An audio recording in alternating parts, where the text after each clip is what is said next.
নোয়াখালীর সোনাইমুড়িতে এক মাদ্রাসা ছাত্রকে ঘুমন্ত অবস্থায় হত্যা করেছে তারই সহপাঠী। টুপি পরা নিয়ে বিরোধের জেরে নৃশংস এই হত্যাকাণ্ড ঘটেছে। ঘটনার পরপরই অভিযুক্ত ছাত্রকে হাতে নাতে আটক করে পুলিশে দিয়েছে শিক্ষক ও অন্যান্য ছাত্ররা। মিজানুর রহমানের তথ্য ও জয় ভুইয়ার ছবিতে প্রতিবেদন।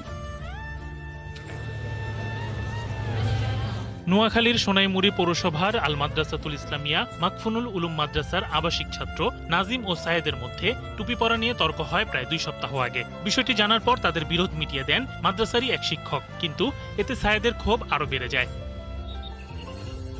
মাদ্রাসার শিক্ষকরা জানান, এই ঘটনার পর নাজিমকে হত্যার পরিকল্পনা করে সায়েদ। এরপর রবিবার রাত 3টার দিকে সবাই ঘুমিয়ে গেলে নাজিমকে ছুরি দিয়ে জখম করে। এ সময় নাজিমের গোঙানির শব্দ পেলে সবাই জেগে ওঠে এবং সায়েদকে অস্ত্র হাতে আটক করে। ওই ছেলে চিল্লান মাইরা হুজুরকে চিল্লান মেলে আমার মাথার দ্বারা পড়ছে। এই অবস্থা দেখে পরে সাথে সাথে আমি ওই রুম যেহেতু লক করা ছিল এই জন্য আমার সন্দেহ লাগছে রুমও লক করা, এই অবস্থা কেন হবে।